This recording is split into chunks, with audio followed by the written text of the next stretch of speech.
like we have endless amounts of money. And this is why we're in deficit. This is why they want to tax us out the wazoo, because they don't care about the people, because they think we are cash cows. We are the ones that are cogs in the system that they can. Van Jones is back again. And this time he's talking about Elon Musk. And we were going to talk about this tonight anyway. Take a look at what he says here. Crying Van Jones. Van, what you think about, say, that message as opposed to, some of the insensitive things we've heard from Elon Musk, the chainsaw stuff, etc. Look, there's a smart way and a dumb way to do anything. And what they're doing by, the Nazi salute and the chainsaws, they want us talking about stuff that at the end of the day doesn't matter. We won't even remember in a week. Here's what's not going to be forgotten.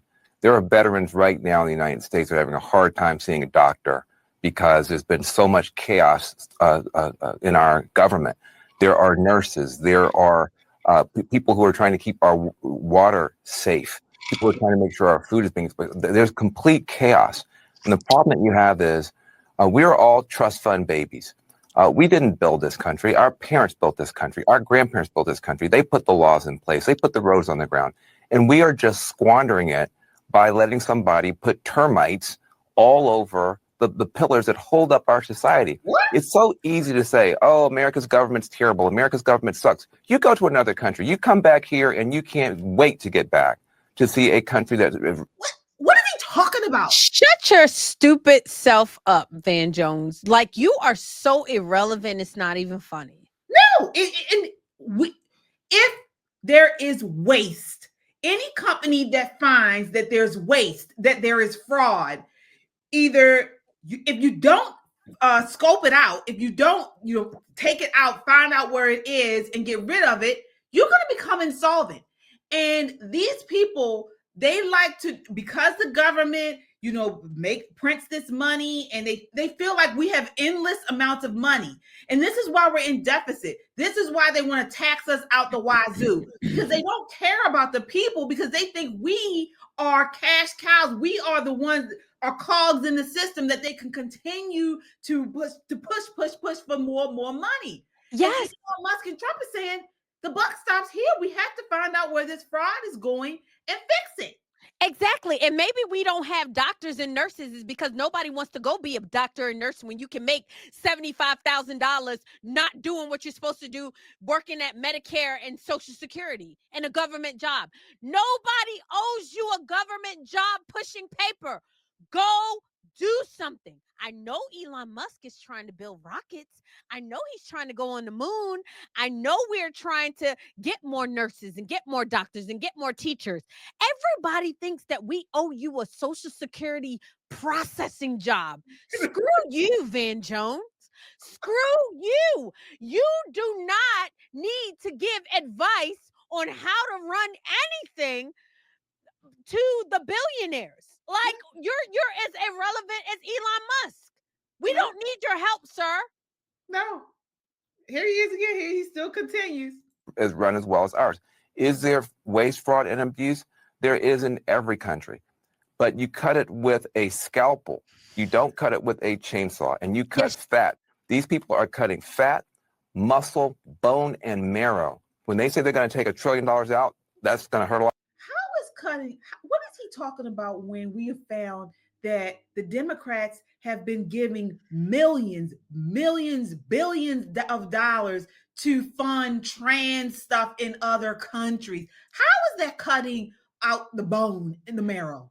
KJ, this is the hill that these people are willing to die on because they cannot speak and say, I'm so happy that Donald Trump is doing that.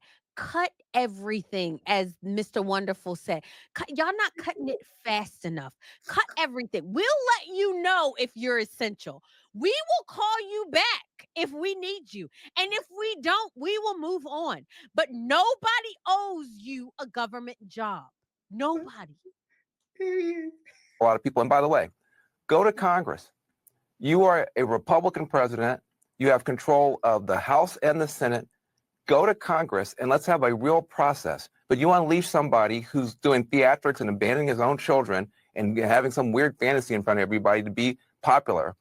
just do whatever he wants to do with no oversight, that is anti-American. And it's So here he is with the banning children thing. I guess he's talking about, we were going to talk about this tonight. We end on this. Elon Musk.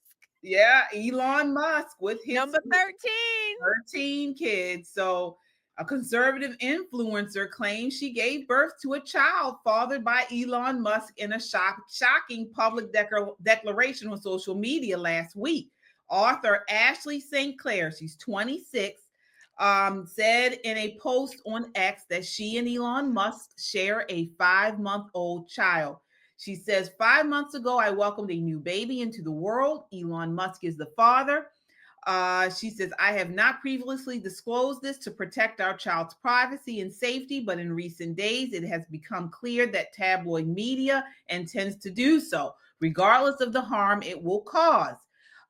So Musk has not acknowledged St. Clair's claim publicly yet, but the Post has reached out, New York Post, to his lawyer for confirmation, and he has not responded about this.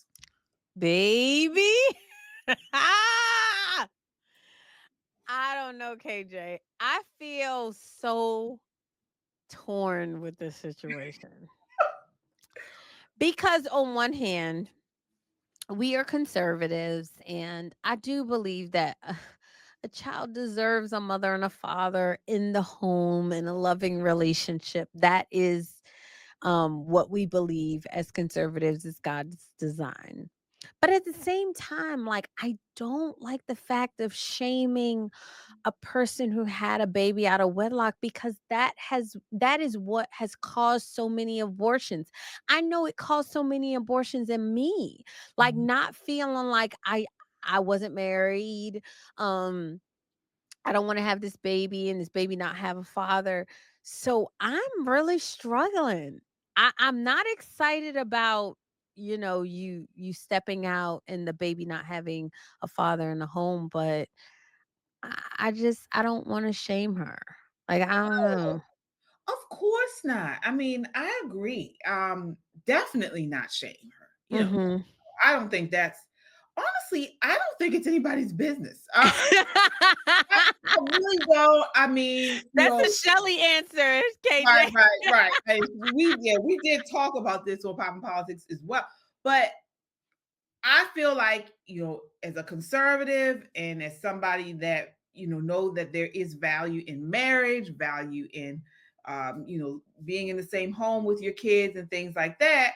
Yes, I mean, it's not ideal. What he's doing, I think what we said, this is number 13. 13. He outdid Nick Cannon. Yeah, 13 kids. He's not, I think he was married before, but I think maybe he married twice, I think. Okay, twice. Okay.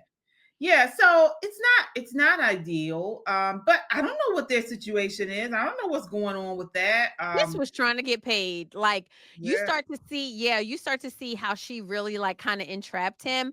But I wouldn't say she entrapped him, because like Elon Musk has made it very clear that he wants to populate the earth with his sperm. Like, that's just his thing. So kudos to sis. She will be taken care of for the rest of her life, if that's truly his baby.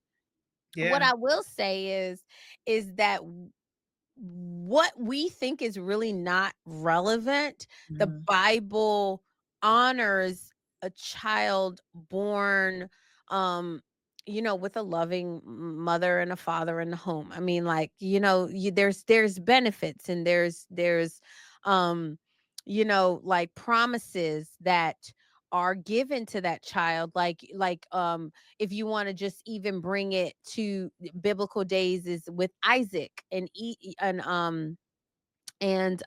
what's the other baby name, Isaac and I'm trying to think, Abraham and Isaac, and then he had the baby outside with the bondswoman. And he said Ishmael. Yeah, Isaac and Ishmael. And Isaac was the son of promise. Well, why? Because he was the son between Sarah and Abraham. And then, even though God still blessed Ishmael, he said he he blessed Ishmael and he didn't curse and condemn Ishmael. Isaac was the son of promise. So I think that we have to kind of keep that in mind. But as conservatives, we can be a little bit judgy. And my issue is that y'all be coming for Elon Musk. I mean, y'all be coming for Nick Cannon, but y'all not really coming for Elon Musk like that. Like, we just need to remain consistent. And there was a lot of conservatives that came out that was like, "Oh, we're so happy for you. Oh my God, congratulations." And I'm like, you wouldn't be doing that if Nick Cannon was announcing his third baby. Like, you wouldn't. Right. So what kind of energy we giving? Yeah, I think we can do both. I think we can acknowledge the blessing of a child, and we can also say, hey, what's going on here? Were you just out here planting your seeds everywhere? You want to marry these women? We can do both. And the big thing about it is, Elon Musk is not a Christian. No, he's not a Christian. I think he's actually he was an atheist for a while. I don't think he's an atheist, but so there's no expectation there for me as far as moral clarity, as far as that's concerned. I don't agree with him honestly on everything. I don't agree with his stance on AI and all that kind of stuff. You guys know I'm not for that. So I'm not surprised. I am certainly not surprised. But I am thankful that God has put him in this position with Trump to expose all of the fraud and waste. And I like what they're doing with our government with that.